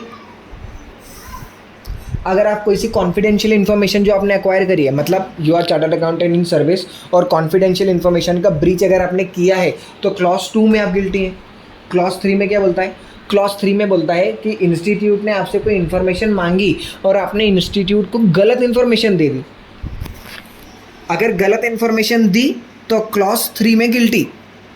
जब इन्फॉर्मेशन नहीं देते हैं तो पार्ट 1 में आप गिल्टी होते हैं, ध्यान है आपको, पार्ट 1 अब फर्स्ट शेड्यूल पार्ट 3 में गिल्टी मानते हैं कि इंस्टीट्यूट ने कोई part first schedule part 3 clause 3 याद है, इंस्टीट्यूट ने कोई इन्फॉर्मेशन मांगी और आप इन्फॉर्मेशन नहीं दे रहे तो वहाँ है, पर इंस्टीट्यूट ने कोई इन्फॉर्मेशन मांगी और आपने गलत दी मतलब सीरियस ऑफेंस मतलब सेकंड शेड्यूल का पार्ट 2 का क्लॉज नंबर 3। ठीक है। फिर आता है क्लॉज नंबर 4। क्लॉज नंबर 4 क्या बोलता है, आपने कोई प्रोफेशनल कैपेसिटी में मनी की धोखाधड़ी की, डिफॉल्केट किया, एम्बेजलमेंट अगर किया आपने तो फिर आपको गिल्टी यहाँ मानेंगे। आप मतलब प्रोफेशनल कैपेसिटी में मनी के साथ धोखाधड़ी, डिफॉल्केशन, एम्बेजलमेंट ऑफ मनी कर रहे हैं तो क्लॉज नंबर 4 में गिल्टी है। ठीक है। अब आती है इंस्टीट्यूट की council general guideline 2008।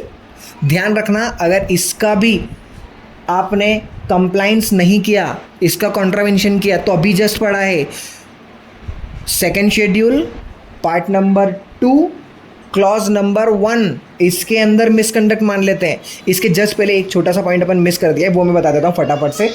Second schedule में एक पार्ट 3 भी है जहाँ पे अदर मिसकंडक्ट दिया है। अगर 6 महीने से ज़्यादा की सज़ा आपको होती है तो अदर मिसकंडक्ट याद है एम्प्लॉय और इन प्रैक्टिस दोनों के ऊपर अप्लीकेबल है। अगर 6 महीने से कम की सज़ा है तो अदर मिसकंडक्ट फर्स्ट शेड्यूल का, पर 6 महीने से ज़्यादा की सजा है तो अदर मिसकंडक्ट सेकंड शेड्यूल का। चलो वापस आते हैं कहीं पे, काउंसिल जनरल गाइडलाइंस पे। काउंसिल जनरल गाइडलाइंस का अगर कंप्लाइंस नहीं किया तो आप सेकंड शेड्यूल पार्ट 2 क्लॉज 1 में गिल्टी मान लिए जाएंगे। चलो सेकंड जनरल गाइडलाइन पढ़ लेते हैं। सबसे पहला क्या आता है, अगर आप प्रैक्टिस में हैं तो आपको रिकॉर्ड मेंटेन करके रखने हैं, कैश बुक बनानी है, लेजर बनानी है, specifically books of account maintain करनी है, आपकी जिम्मेदारी है। इनकम टैक्स के 44 AD 44 AB है, कहीं में भी आप रिटर्न फाइल कर रहे हो that does not matter. Institute की काउंसिल जनरल गाइडलाइन बोल रही है कि अगर आप प्रैक्टिस में हैं तो आपको बुक्स ऑफ अकाउंट मेंटेन करनी है और खास करके कैश बुक और लेजर तो मेंटेन करनी है, ठीक है। अगली बात आज क्या आ जाती है, कितने टैक्स ऑडिट एक्सेप्ट कर सकते हैं? 60 टैक्स ऑडिट एक्सेप्ट कर सकते हैं। 60 के अंदर इंडिविजुअल मेंबर की लिमिट 60 है। अगर फॉर्म में 4 लोग हैं तो 60 × 4 240, ठीक है। दूसरी बात, साइन कोई भी कितनी भी कर सकता है, साइनिंग में कोई दिक्कत नहीं है। एक ही पार्टनर 240 की 240 पूरी साइन कर सकता है, साइनिंग कोई भी कर सकता है, ठीक है। फिर आता है नॉन पेमेंट ऑफ फीस के बारे में। देखो क्या हुआ है, आपको स्टैट्यूटरी ऑडिट एक्सेप्ट ही नहीं करना है। अभी अपन ने पढ़ा था part first schedule part 1 clause number 8 में, जहाँ पे prior communication with previous auditor की रिक्वायरमेंट थी, याद है? तो वहाँ पे क्या बोला है कि आपको ऑडिट एक्सेप्ट ही नहीं करना है जब तक आप प्रायर कम्युनिकेशन नहीं कर लो। पर वहाँ पे एक ऑब्जेक्टिव ये रहता है कि आप प्रायर कम्युनिकेशन इसलिए करवाते हैं ताकि चेक कर लें कि जो प्रीवियस ऑडिटर हैं उसका फीस तो ड्यू नहीं है, उसको फीस का पेमेंट हुआ या नहीं हुआ, ये चेक करने के लिए मेन ये प्रोविज़न बनाया हुआ है। तो अब क्या यहाँ पे फीस की बात करें, अगर आपने प्रायर कम्युनिकेशन नहीं किया, प्रायर कम्युनिकेशन किया ही नहीं तो आपको क्लॉज 8 का गिल्टी मान लेंगे हम फर्स्ट शेड्यूल में, ठीक है। प्रायर कम्युनिकेशन किया तो प्रीवियस ऑडिटर बेचारा बोल रहा है कि मेरी फ़ीस पे नहीं की है, मेरी अनडिस्प्यूटेड फ़ीस है, मतलब कोई उसमें बात करने वाली बात नहीं है, मेरी फ़ीस बच रही है और इन्हें फ़ीस का पेमेंट नहीं किया, अच्छा तो सिक यूनिट है क्या वो? अगर सिक यूनिट है तो आप ऑडिट एक्सेप्ट कर लीजिए, कोई दिक्कत नहीं है। सिक यूनिट किसको बोलते हैं? 5 साल से ज़्यादा यूनिट रजिस्टर हो चुकी है और एक्यूमुलेटेड लॉसेज जो है वो नेटवर्थ से ज़्यादा हो चुके हैं। क्या हुआ? सिक यूनिट किसको बोलते हैं? 5 साल हो गए रजिस्ट्रेशन को। दूसरा, लॉसेस इतने ज़्यादा हैं एक्यूमुलेटेड लॉसेस की नेटवर्थ से ज़्यादा हो गए वो, ठीक है। तो अगर सिक यूनिट है, non payment of undisputed fees है तो भी कोई दिक्कत नहीं है। पर सिक यूनिट नहीं थी, फीस का पेमेंट फिर भी नहीं हुआ है तो अब आप ऑडिट एक्सेप्ट नहीं कर सकते, ठीक है। किया तो काउंसिल जनरल गाइडलाइन का मिसकंडक्ट हो जाएगा, ठीक है। दूसरा, आपने कम्युनिकेशन किया प्रायर ऑडिटर के साथ में और उसने बोला फीस इसकी तो कोई दिक्कत नहीं है, पर 139 140 का कंप्लाइंस तो चेक कर लेना एक्सेप्ट करने से पहले। कंप्लाइंस चेक कर लिया तो कोई दिक्कत नहीं, कंप्लाइंस चेक नहीं किया तो क्लॉज नंबर 9 फर्स्ट शेड्यूल में मिसकंडक्ट हो जाएगा, ध्यान रखना, ठीक है। कोई डिस्प्यूटेड फीस का पेमेंट नहीं किया तो कोई दिक्कत नहीं, आप एक्सेप्ट कर लीजिए ऑडिट, ठीक है। अब बोल रहा है कि कितने नंबर ऑफ ऑडिट आप एक्सेप्ट कर सकते हैं? 30 ऑडिट एक्सेप्ट कर सकते हैं आप मैक्सिमम। पार्टनरशिप फॉर्म में 30 ऑडिट्स पर पार्टनर।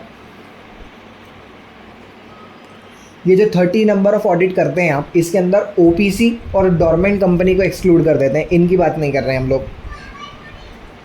अच्छा,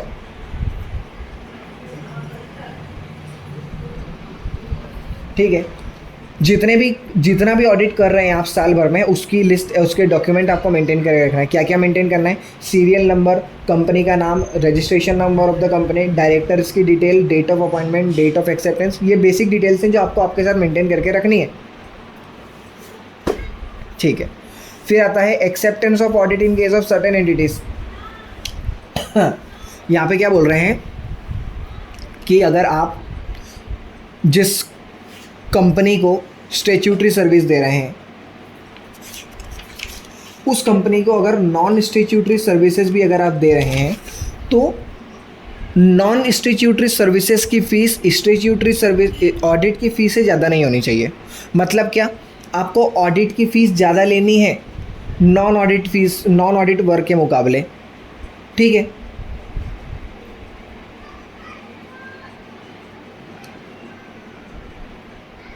फिर आता है इनडेटनेस के केस में एक्सेप्टेंस ऑफ ऑडिट।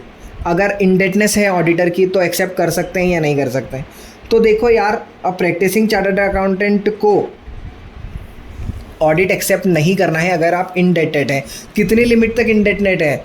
देखो, जिस एक्ट के अंतर्गत ऑडिट कर रहे हो उस एक्ट में जितनी लिमिट है उस लिमिट के हिसाब से आपको देखना है। मान लो इनकम टैक्स बोल रहा है, जैसे कंपनीज एक्ट बोल रहा है कि 5 लाख रुपए तक की इंडेटनेस है तो कोई दिक्कत नहीं है, आप ऑडिट एक्सेप्ट कर सकते हैं। तो बस काउंसिल भी बोल रहा है कि हाँ कर लो, कोई दिक्कत नहीं, 5 लाख तक की है। तो इनकम टैक्स क्या बोलता है कि 1 रुपये की भी इंडेटनेस हुई तो ऑडिट टैक्स ऑडिट नहीं कर सकते, तो बस फिर टैक्स ऑडिट नहीं कर सकते। ठीक है, जहाँ पर नहीं दी हुई है कोई सी भी लिमिट तो वहाँ पे 1 लाख रुपए की लिमिट है। मतलब मान लो आप कोऑपरेटिव सोसाइटी में का ऑडिट कर रहे हो और कोऑपरेटिव सोसाइटी एक्ट के अंदर कोई ऑडिटर की इंडेटनेस के बारे में कुछ दिया हुआ नहीं है, तो 1 लाख रुपए तक की इंडेटनेस है तो आप कर सकते हैं, कोई दिक्कत नहीं है। ठीक है, फिर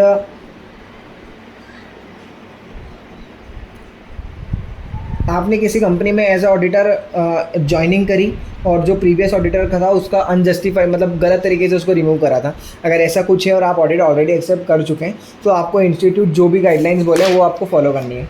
ठीक है, मिनिमम स्केल ऑफ फीस के बारे में बात करें, पहले मिनिमम स्केल होती थी, आजकल तो कोई मिनिमम स्केल वगैरह नाम की कोई चीज़ नहीं है, आप ऑडिट एक्सेप्ट कर सकते हैं, कोई दिक्कत नहीं है। मिनिमम फीस रिकमेंडेटरी है, आपको फॉलो करने की ज़रूरत नहीं है, आप जितनी फीस चाहें उतनी चार्ज कर सकते हैं।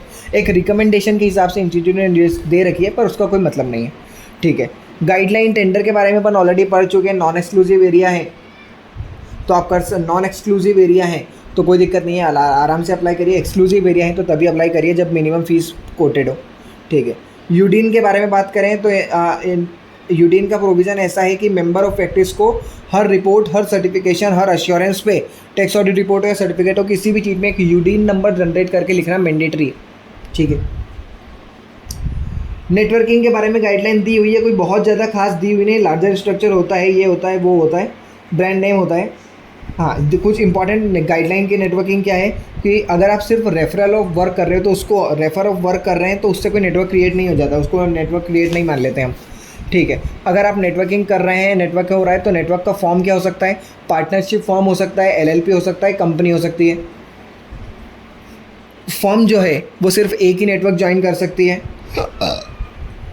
साथ में आपको जब आप एक नेटवर्क बनाते हैं तो आपको एंड एफिलिएट्स साथ में यूज़ करना है, ध्यान रखिएगा, एंड एफिलिएट्स। ठीक है, रजिस्ट्रेशन कराना पड़ेगा अपने नेटवर्क का इंस्टीट्यूट के साथ, मैंडेटरी है। दूसरा, आपको जब भी नेटवर्क बनाना हो तो इंस्टीट्यूट की जो गाइडलाइंस है उनका आप फॉलो कर लीजिए, और एक बार जो नाम है वो नाम भी आपको इंस्टीट्यूट से अप्रूव करवाना पड़ता है।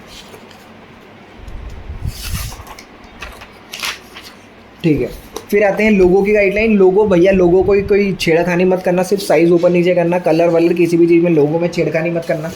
ठीक है, फिर आती है अगर आप कॉर्पोरेट फॉर्म ऑफ प्रैक्टिस मतलब कंपनी बना के प्रैक्टिस करना चाह रहे हैं, कर सकते हैं क्या? हाँ कर सकते हैं, परमिट कर रखा है इंस्टीट्यूट ने। मैनेजमेंट कंसल्टेंसी कंपनी बना सकते हैं। नाम आपको पहले इंस्टीट्यूट से अप्रूव करवाना पड़ेगा, इंस्टीट्यूट के साथ उस कंपनी को रजिस्टर करना पड़ेगा। क्लॉज नंबर 6 और clause number 7 of the first schedule first part का कंप्लाई करना पड़ेगा। क्या बोलता है? सॉलिसिटेशन नहीं करना है, एडवर्टाइजमेंट नहीं करना है, उसका ध्यान आपको एमसीसी मतलब कंसल्टेंसी कंपनी को भी रखना पड़ेगा। अगर आप स्टैट्यूटरी ऑडिटर हैं, अगर मेंबर या फर्म जो स्टैट्यूटरी ऑडिटर हैं तो फिर आप वहाँ पे इंटरनल ऑडिटर या फिर बुक कीपिंग का काम एक्सेप्ट नहीं कर सकते, वो ध्यान रखिएगा। ठीक है, फिर कुछ सेल्फ रेगुलेटरी मेजर्स देके रखिए, वो भी एक बार पढ़ ही लेते हैं, 1 मिनट का काम है। क्या है? अगर ब्रांच ऑडिट है तो ब्रांच ऑडिट आप मत करिए 10 से ज़्यादा की टीम वाला मेंबर का काम, ये इंस्टीट्यूट आप किसी लोकल फर्म को दे दीजिए ब्रांच ऑडिट, उनसे करवा लीजिए। अगर लार्ज कंपनी है, बड़ी कंपनी है तो कोशिश करिए आप जॉइंट ऑडिट करवाएंगे। क्वालिफाइड और अनक्वालिफाइड के बीच का जो रेशो है वो 1:5 होना चाहिए।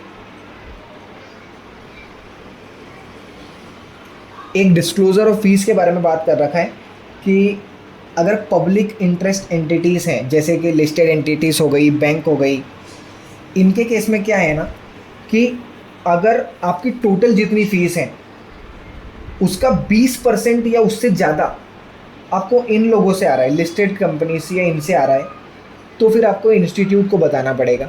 अदर के केस में 40% अगर आ रहा है तो फिर बताना पड़ेगा। मतलब किसी एक ही क्लाइंट से आपको इतना पैसा आ रहा है 2 सालों तक सलंग, तो फिर आपको इंस्टीट्यूट को बताना पड़ेगा। हालांकि ये प्रोविज़न अप्लीकेबल नहीं है अगर आपको टोटल फीस ही 20 लाख से कम रिसीव हुई है।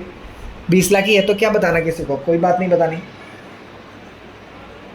Government company, PSU, nationalised bank, इनके ऊपर है तो भी आपको ये क्लॉज आपके ऊपर अप्लीकेबल ही नहीं है। दूसरा, अगर आप गवर्नमेंट ऑडिटर हैं तो भी आपको अप्लीकेबल नहीं है। बस बहुत कोई काम का काम नहीं है ये। चलो ठीक है, हो गया भैया, प्रोफेशनल एडिट खत्म।